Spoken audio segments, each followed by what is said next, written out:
and paying attention to the information that we continue to put out, not only on social media, but the county's own website. That has been very, very good information with our emergency management people doing live Facebooks a couple times a week. So we're pushing the message out. I know there's a lot of questions about what Seminole County is doing, so I'm going to try to share a little bit of that with you all today. As you know, that some of the nearby jurisdictions have adopted a stay-at-home order, and stay-at-home orders which allow for continued movement through the jurisdictions, such as visiting grocery stores, hardware stores, auto repair stores, and other public places, may or may not be the best thing to serve the purpose of a stay-at-home order. With or without the order does not change the fact that the public is going to continue to interact with or without such an order in place. We continue to push the CDC guidelines, which are wash your hands, make sure you keep social distancing in place, and also make sure you avoid touching your face at any given time. At this time, we also recommend that all seniors, as well as those that are most vulnerable, try to stay at home as much as possible. In Seminole County's Office of Emergency Management and Florida Department of Health Seminole County Sheriff's Office, as well as Seminole County's Medical Director and Seminole County's 7 cities are communicating on a daily and sometimes an hourly basis. We're doing this so that we understand what all the cities are dealing with, as well as what our law enforcement, first responders, and everyone else through the community are experiencing. What may be happening in Altamont Springs may be something that's different that's happening in Winter Springs. So we're all working together to keep a pulse and understand what's going on throughout the community. Any decision for such a measure, for any kind of further directives, whether it be a curfew or whether it be a stay-in-place order, will be data-driven and based on advice of the county's health care and law enforcement professionals regarding any efficiency of these tools to mitigate the virus from spreading through our community. As of today, those subject matter experts have indicated that data indicates that those extreme measures are not warranted. Our citizens have overall been the best first line of defense. We're very happy and we're very blessed here in Seminole County that our community as a whole has been taking the self-responsibility of self-distancing. Those that are able to work from home have been working from home, and they've controlled their movements throughout the community. We are very glad that's happening. We continue to push that education message. Our boots on the ground from our first responders and other people in the community, if they're seeing something, we observe that. We ask them to take the appropriate actions, not to engage in such. But at this time, we're not seeing large social gatherings and we're not seeing large interaction that is of a concern. The opportunities to congregate have in fact decreased, as many local businesses have increased and their oversight of what their employees are doing and reduced their hours, and are now offering curbside pickups for many of the restaurants and other services. We're seeing this with even some of the retail outlets, that you can phone in your orders or place your orders online, then it's brought to the curbside as you come out to pick it up. Seminole County Government, our partners, will continue to educate those businesses that remain open, such as grocery stores, regarding CDC guidelines. Emergency management and our public health and safety officials will evaluate the need for a shelter-in-place order on a daily basis. Recognizing the data may not dictate or may dictate for such an order in the future. Several factors influence the activation of a shelter-in-place order, including but not limited to the number of diagnosed cases and quarantined individuals within the county. Direction from the state of Florida and noncompliance with CD guidelines for social distancing being evaluated on a daily basis. So we are evaluating this on a daily basis, sometimes an hourly basis. We're talking to all of our 7 cities. We had a teleconference this morning with the sheriff, our health officials, as well as county government, and talking to all of our cities and helping understand what their needs were, and if they had any needs that weren't being handled or covered, we're all working together to fulfill those. So with that said, I'm now going to turn it over to Sheriff Lima. He's going to share some information with you all as well. And again, be safe and thank you very much. Thank you, Chairman, and thank you for being here as we talk about kind of the state of where we're at in Seminole County. The chairman mentioned that our decisions are really based on the data that is available to us, and I'll share some of that to give you kind of a snapshot at where we're at here in Seminole County. I will tell you I am in constant contact with the 8 chiefs of police here in Seminole County, representing the 7 municipalities and then the airport police department as recent as a few minutes ago. So we are in lockstep on our philosophy on this and what we're actually seeing in the community.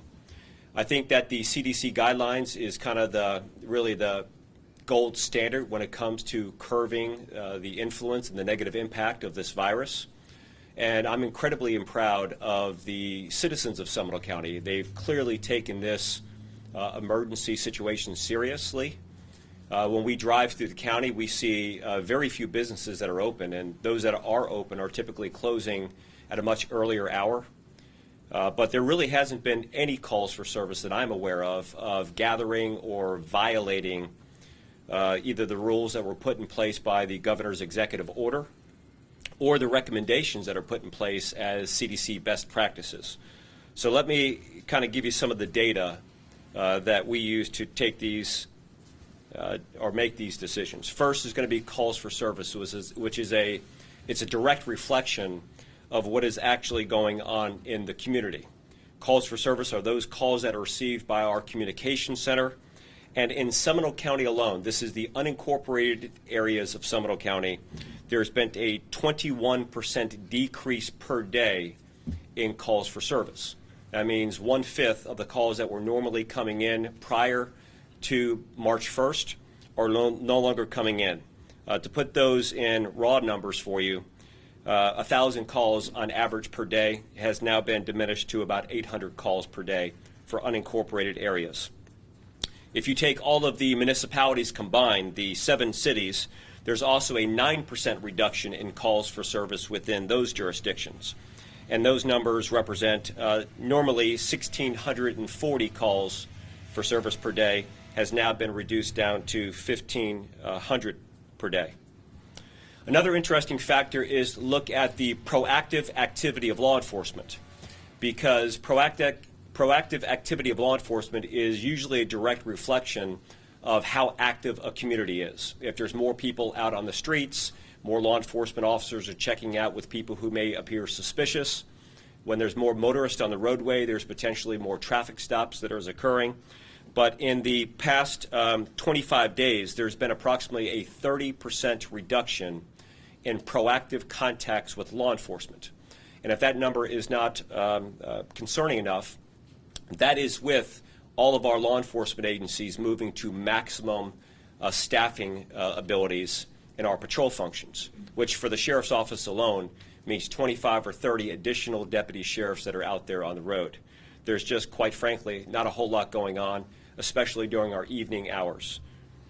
Another data set that I think is important to mention, and I mentioned it on Friday's news conference, is since March 1st, as of Friday, we had a 40% reduction in Part 1 crime. And Part 1 crime are those 7 categories of crime that have determined to have the greatest impact on the quality of life of the citizens. They're murder, rape, robbery, ag assault, motor vehicle theft, larceny, parts and no parts from vehicles. There was a 40% reduction as of Friday. Now that reduction has been reduced a bit. There's actually a 16% reduction as of today in the reported crime when compared to March 1st. And March 1st is the trigger point because that's when Seminole County initiated our emergency order that's there. Another good indicator of where we're at is our bookings at our correctional facility, and I'll spend a little bit of time talking about our correctional facility, but as you know, we have a 1,400 bed facility here in Seminole County. Our average population right now is about 850, and as of March 1st, we would book in on average about 35 to 40 people per day. Those bookings now have been reduced over the past few days to about 12 people per day. So there's a lot of less people being arrested and brought into our correctional facility, and I'll talk about that here in a moment. Because there's less people coming in, that also means that there's less people being released from the correctional facility, which was normally a 40-person per day release practice, has now been reduced to about 23 to 25 people per day. So when you look at the numbers, twice as many people are being released as are booked in this current state. Now, I had mentioned on Friday that we put some measures into effect that minimize the transfers from our correctional facility to any other correctional facility in the state. And that's important because when you look at these minor misdemeanor offenses that are occurring within our community, deputy sheriffs and police officers have to make a decision on whether or not it is worth the risk to place somebody who may be contagious in the back of their patrol car and then transport them to, I would argue, one of the most intimate and close-quartered environments in the county. And I've encouraged our deputy sheriffs to use extreme discretion when it comes to those non-violent misdemeanor offenses, and whenever possible, handle those things by filing either a capias or a direct file on the charges.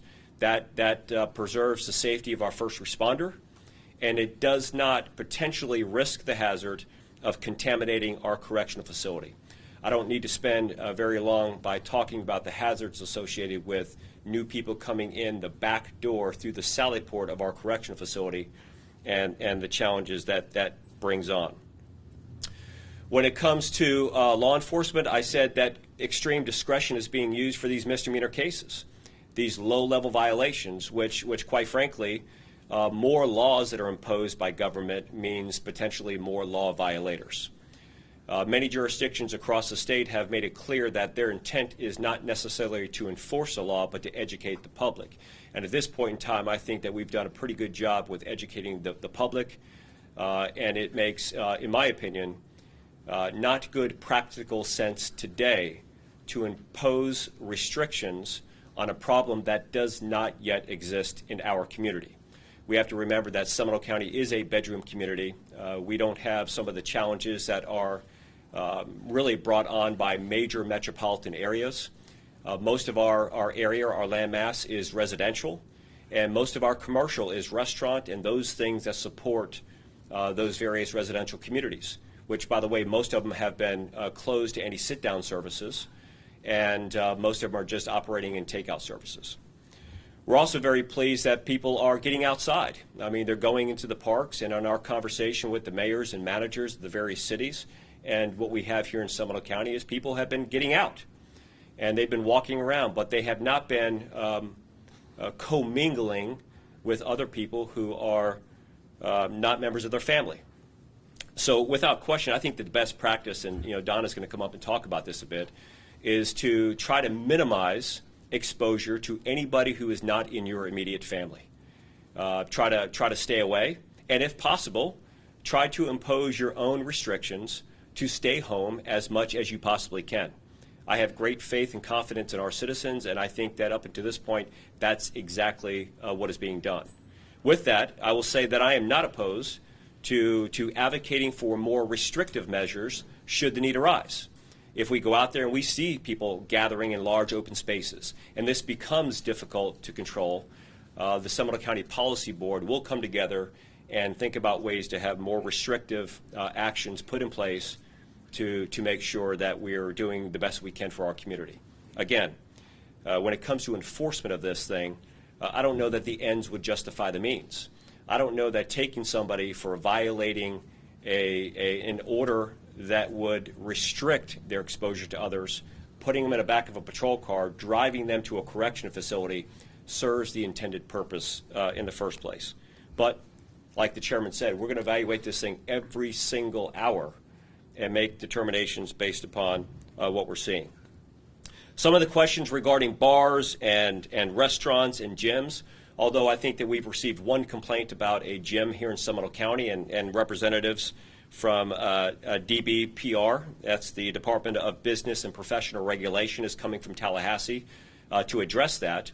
But those sanctions will be placed against those licenses of those businesses. So that is the instrument that's being used based upon the governor's executive order that was put in place.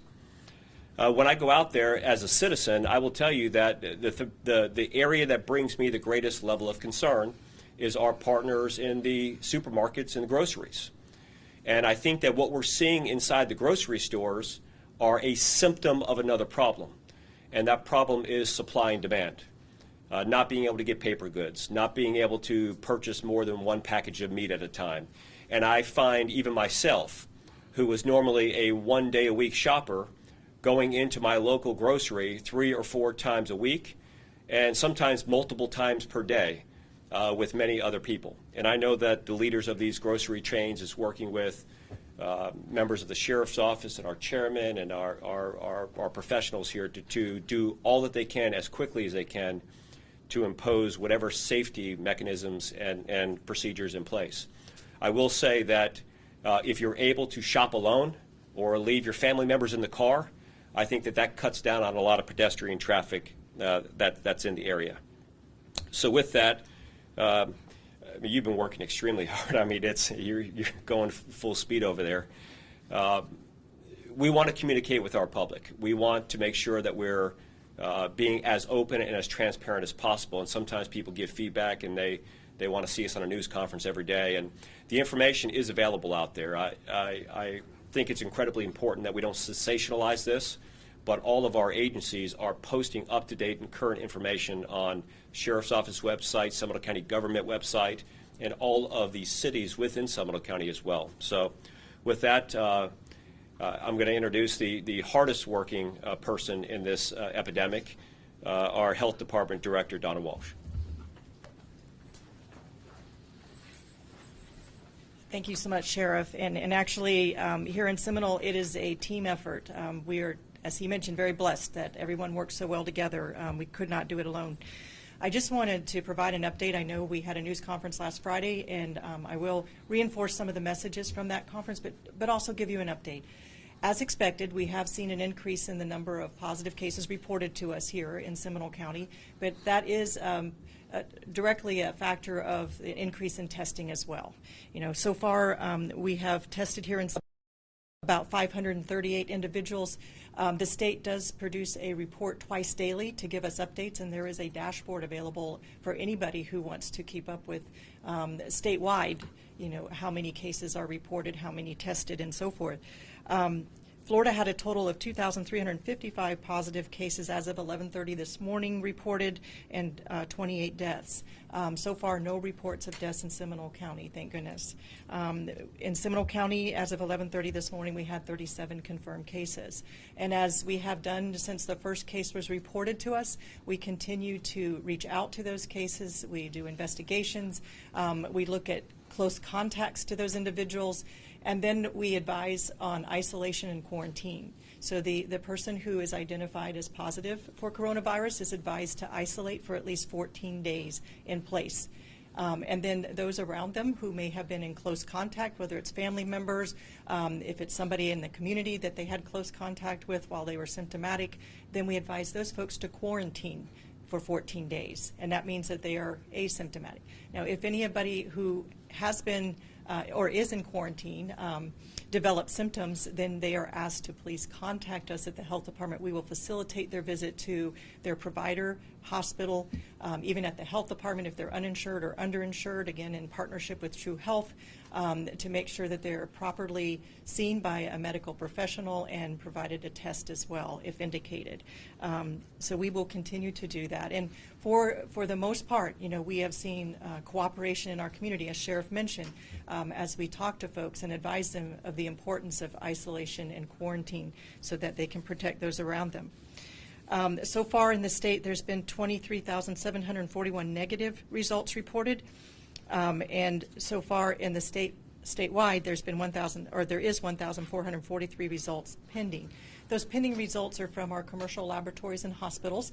The commercial laboratories such as Quest and LabCorp, Quest Diagnostics, LabCorp, Mayo, ARUP, and others, they are seeing an increase in volume of tests ordered. So therefore, they're showing that it's taken them a little bit longer to get those test results out. In our county, we have 17 sites that are currently testing. Those are our urgent care centers, hospitals, and then we have, in addition to that, our Bureau of Public Health Laboratories, as mentioned on Friday. We have 3 locations in the state of Florida through the Bureau of Public Health Laboratories in the state of Florida. That's Jacksonville, Tampa, and Miami-Dade. We send our specimens to Jacksonville, the nearest lab. And in addition to that, True Health is also collecting specimens and testing through their laboratories, which are the Quest, LabCorp, and so forth. So we did look at the testing rate for our county in comparison to other counties in Central Florida and throughout the state.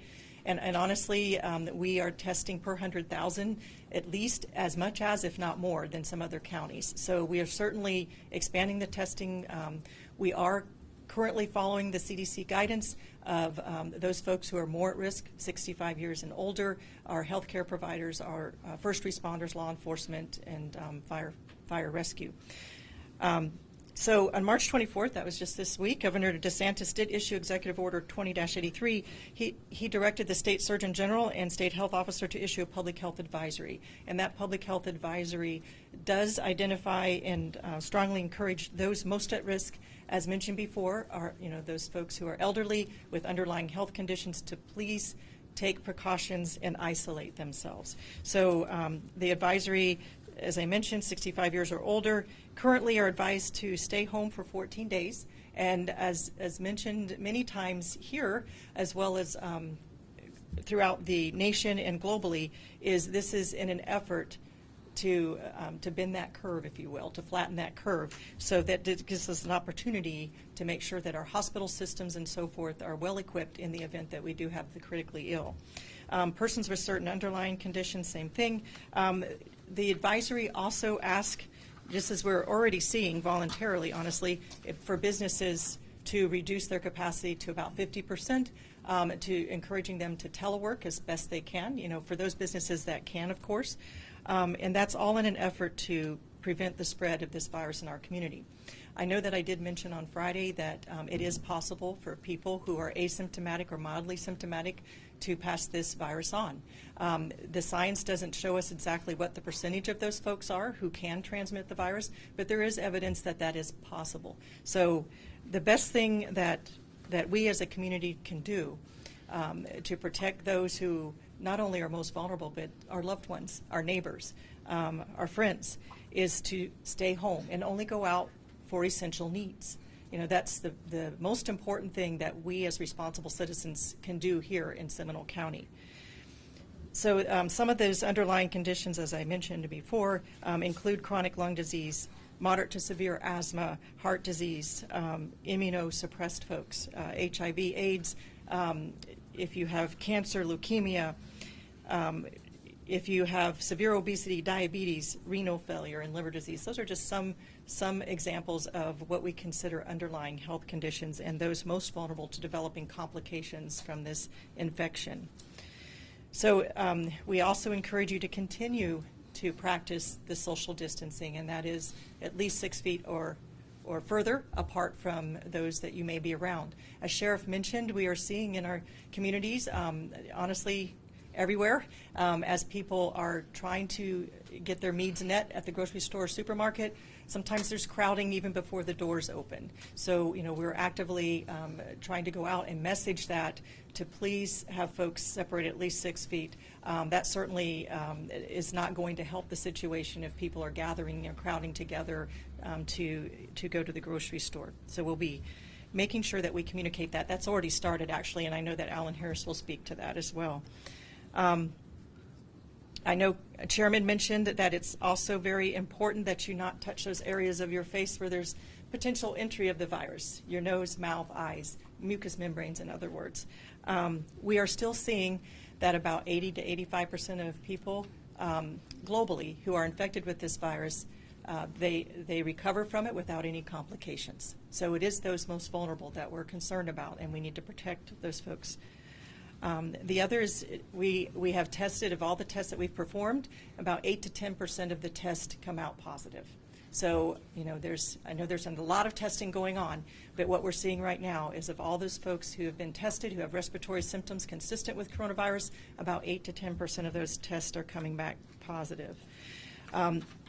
We every day, multiple times every day, communicate with the county who is providing the support services for those folks who are in isolation and quarantine. We know that if we ask you to stay in your home because you may have coronavirus or you may have been exposed to someone with coronavirus, you have needs.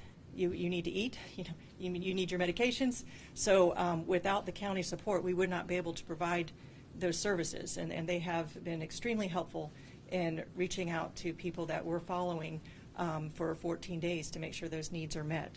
So it is a community effort.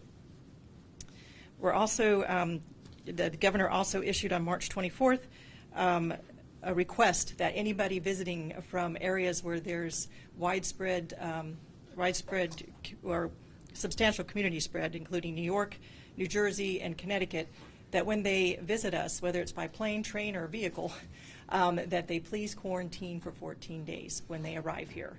And that's because I'm sure that you have seen in New York that they have a substantial increase of cases at this moment. And so we know that there's a higher risk for people coming from endemic areas, what we consider endemic areas, coming into our area to potentially spread the virus. So we have asked people visiting from those 3 states in particular to please quarantine at least for 14 days. That's the extent of the incubation period before they go out into the community. So the essential services that we're currently providing, as I mentioned, is that if anybody does need a service and they are isolating at home, they're being responsible, please don't hesitate to contact either the county or the health department. I know that there's a couple of numbers that we do have a call center through the county, the Seminole County Citizens Information Hotline. We also have a call center set up at the health department to address those very specific medical questions. And the calls are coming in. So the phone number to the Seminole County Citizens Information Hotline is 407-665-0000. And for the health department, 407-665-3000 or 3000. We have about 10 people at the health department manning those calls. We also have after-hours phone. We are on call 24/7. So in the event that any of our healthcare partners or anyone from the community has a question of immediate need, we'll be able to address those.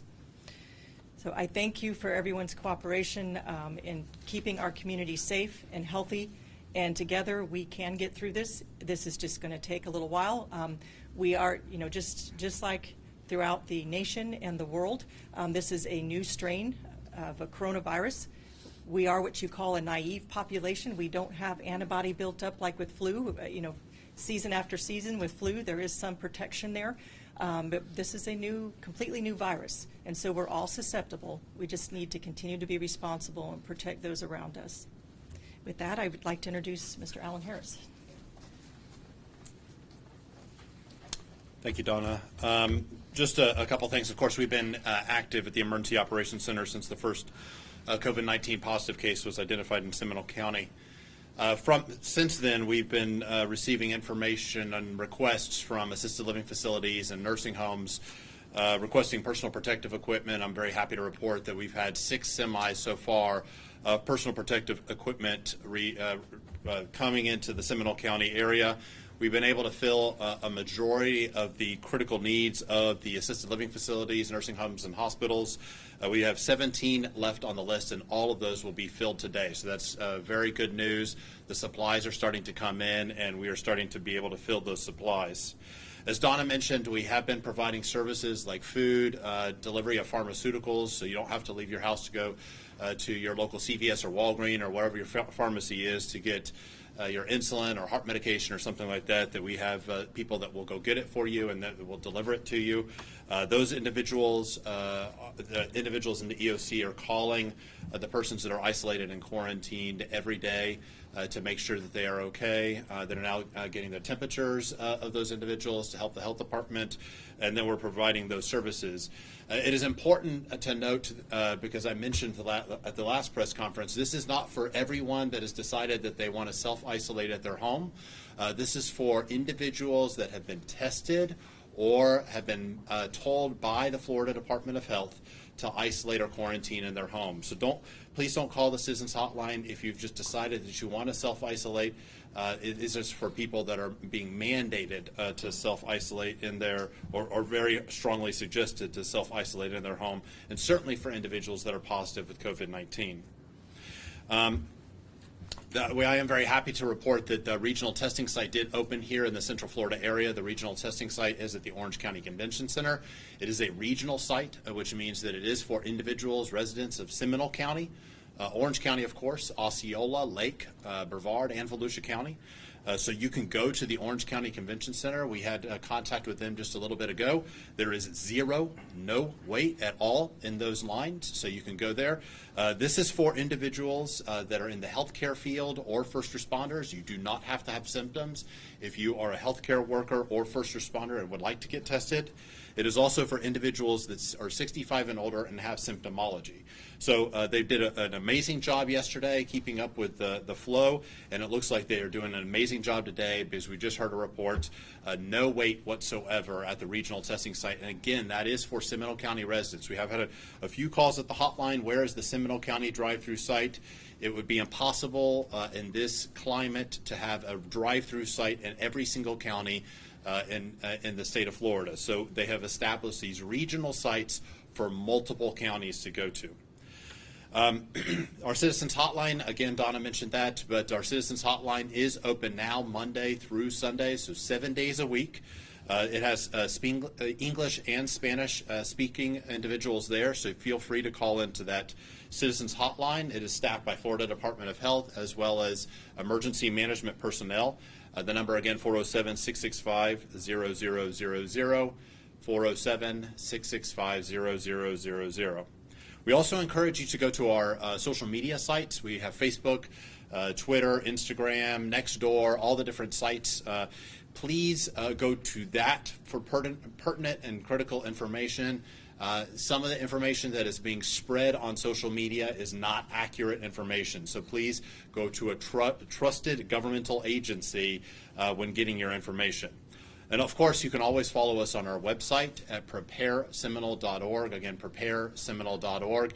It's got information on just about everything. So every city has information on the Prepare Seminole website. The Sheriff's Office, School Board, Seminole State College. We're trying to provide as much information to our community as possible. And with that, I'm going to ask the chairman to come back up for a closing statement.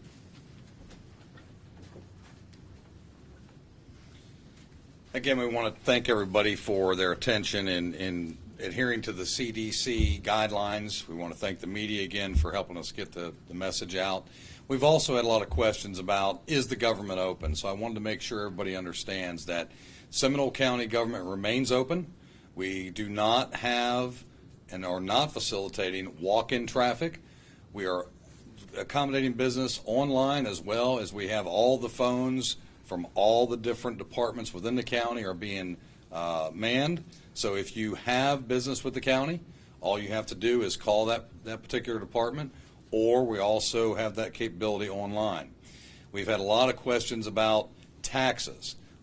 Recently, this afternoon, there was a order released by the governor that property taxes are now extended until the middle of the following month.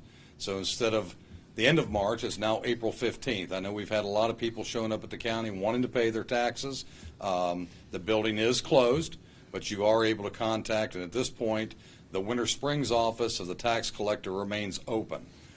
You also can make appointments by calling in if you have community service issues or any other thing that would be a specialized or an exceptional need.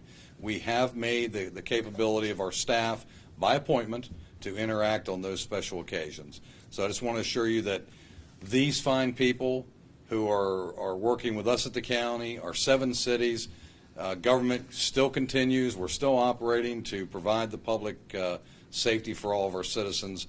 And again, thank you for all the citizens complying with the recommendations. And again, we're very blessed.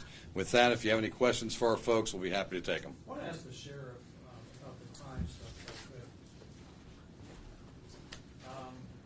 quick. The numbers of the people who are being put into the jail, they're sort of skewed because a lot of the deputies are just giving out citations. Is that correct? Instead of bringing them in for misdemeanors? I don't believe so. I think that the majority of the influence of that, it's hard, any jurisdiction, the majority of their crime is property crime. And property crime usually occurs when people are away. Rarely does a burglar want to be confronted by somebody who's home and all of that. So with all of these residents and more people not at their place of employment, it lends to more eyes on the street, a more difficult time to victimize or commit a burglary. That's one aspect of it. The second aspect of it is when the streets are clean and there's minimal traffic on the road, and people are not gathering around at bars and nightclubs and restaurants and on the street corners, it creates a less of an opportunity to go out there and conduct proactive law enforcement activity. Last is exactly what you said, though. I think that there's some great discretion being used on what is appropriate to take them to jail. But I think it's important to kind of mention there that nobody's getting away with violations. They're still facing consequences. The consequence just may be a court date as opposed to a trip to the correctional facility. And I think that anybody who's watched these news conferences, or, I mean, I feel like I have a command center going on at my house watching this, you realize that you may be asymptomatic for 2 or 3 days. And you can imagine if somebody came into the correctional facility like that, exposed it to other inmates or other staff, we've got a whole different problem on our hands. And up to this point, we don't have any cases of the virus in the correctional facility. But as a precaution, what we're doing is anyone who does come in and stay, we're quarantining them for the first 14 days that they stay, which takes an incredible amount of resources and effort, but we feel it's the best thing to do to prevent the spread. And as an agency that does deal with the public a lot, do the deputies that are out there, do they have the things they need, the gloves and everything? Any issues with that? Yeah, so we're well equipped, and I think that we're using extreme discretion on how we deploy those things. I'll give you an example. Like if it's a routine call for service, we're handling a lot of those calls telephonically. If somebody says, look, my license plate is off my vehicle, I don't know when I lost it, normally we would send a deputy out there. They would probably greet the deputy at the door. They would invite the deputy to come inside. In many cases, the deputy would take their laptop on the kitchen table and work and do that right there with them. A call like that would probably be handled over the telephone. We've worked with the state attorney's office to have voice recorded statements, which normally would be a sworn written affidavit, where they can now voice record over the telephone, verify who they are, so there's no personal contact. On those calls that we absolutely have to go to, if the person calling us is cooperative, we ask them if they'll meet us outside. And we have those conversations with the CDC recommendations of the 6-foot rule, and we have a conversation right in the front yard. And that allows us to save our very valuable protective equipment. We're okay, we're properly equipped now, and I think it's because we make good decisions on when to deploy it. Commissioner Zembauer, if I could have you step there for a moment. Recognizing, of course, you represent local government, not Yes. state government. Correct. You do talk with the state government. Right. We have had, of course, as you might imagine, a gazillion people reaching out on various topics throughout all this to our newsroom. One of the things we're hearing a lot about, you've got a lot of people who've just landed in the layoff and unemployment line in the last several days. Correct. Local unemployment offices are closed, and they've been all directed online, and online is absolutely crashing on these people. What do you tell them? So thank you very much for that question. Good point. I actually, just before coming over here, I had just signed a letter to our officials in Tallahassee, urging them to deploy and do whatever is necessary to try to accommodate this. We're getting a lot of calls from people that have been laid off that are calling my office and others and saying, you know, we were laid off last week or 2 weeks ago. We've been told to call this number or go online, but it's been 6-7 days and we can't get anybody to answer the phone, or the phone system doesn't work, or the online doesn't work. So we've reached out to those other officials in Tallahassee. We're being told they're looking into it as we speak. Initially, they were overstaffed until this event happened. Now, as you can imagine, I think the unemployment data we saw is almost 10% of our population in the country. So we have, unfortunately, this virus without any orders in place.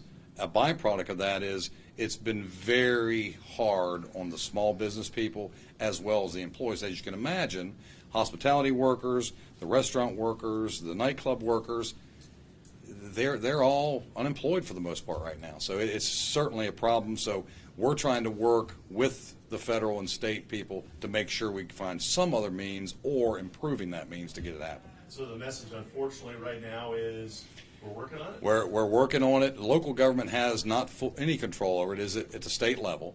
and we're urging and literally screaming, you've got to do something. The other question I had is, we're seeing in New York, LA, San Francisco, trying to find places, they're scrambling to find venues large enough to put up temporary hospitals for fear that the existing hospitals are going to be overwhelmed. Correct. Do we have locations targeted here to do those things, or is the search starting soon? So the answer to that is yes. As far as specific, that's more of an answer for Alan Harris, which has been doing yeoman's work, reaching out with our private enterprise partners who, by example, if they have abandoned a site because they've closed down, that is a site we could identify and also use. So yes, we've identified several sites that we could deploy when that becomes necessary and if it becomes necessary. And they're locked up. I mean, you've got arrangements made. Correct, absolutely. And I can't speak enough. I mean, this man over here lives and breathes, and I would say is one of the best in the country at what he does. And we're so blessed here in Seminole County to have Mr. Harris, as well as all the people we have here in Seminole County, working to do the people's business. Commissioners, there's been concern in other counties about New Yorkers, and while they're not doing anything illegal, they're caravanning down here and staying in the area because they're not allowed to be out and about up there. Is there any concern about that, and why maybe Orange County is doing a shelter in place? And is there any concern for that, and maybe that might be something you consider in the future if it gets out of hand, or? Well, sure. I mean, all things are being considered, and the benefit of having our law enforcement, our first responders, our local, our state, our federal partners, we're all watching this on a regular basis on how that unfolds. We're in touch with the Sanford Orlando International Airport on a daily basis, letting us know what's going on, what's being deployed, and right now, as far as the information we received today, when those individuals, for instance, are flying in, there are health officials there to screen those individuals, have those conversations so that we can have some trackability. I think the governor's order has gone a long way in perhaps causing some angst of those people wanting to come here, because the reality is they're going to be staying put for 2 weeks. But I don't think there's a perfect answer. I mean, these are waters yet to be navigated for all of us, and nobody's written an SOP on how we do this. We know about hurricanes, natural disasters, but this is really a different animal. So because of that, we have to rely on the experts regionally, as far as statewide and federal, all working together to do what's best for everyone.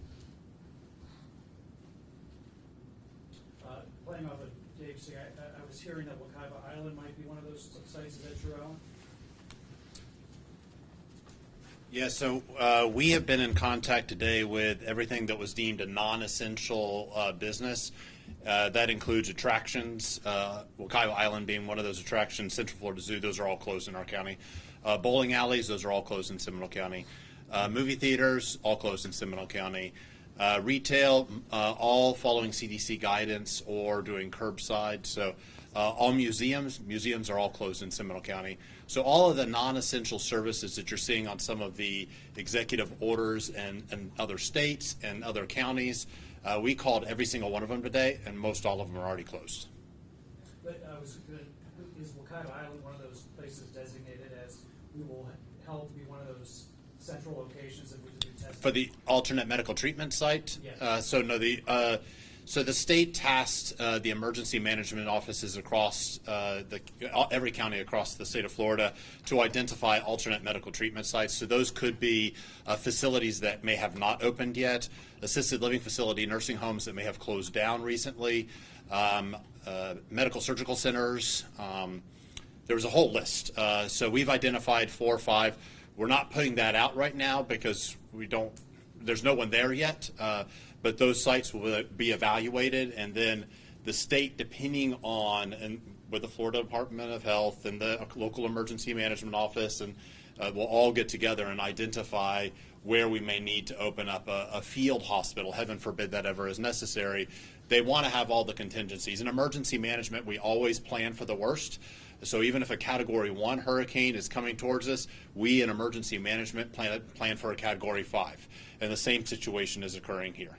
So you've got buildings that you've targeted, and I guess conversations have been had that they will be available, so it's just a matter of deciding which way you go, and it's just a matter of moving stuff in. Right. So we've been in contact with the owners already of those facilities.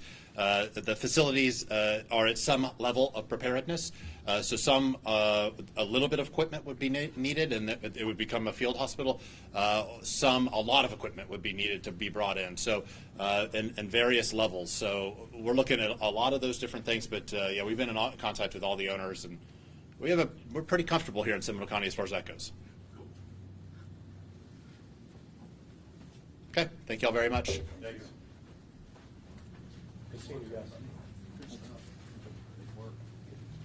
So lots of verbiage about restricted measures and this and that. At the end of the day, you're all saying that right now we don't need to tell people to stay.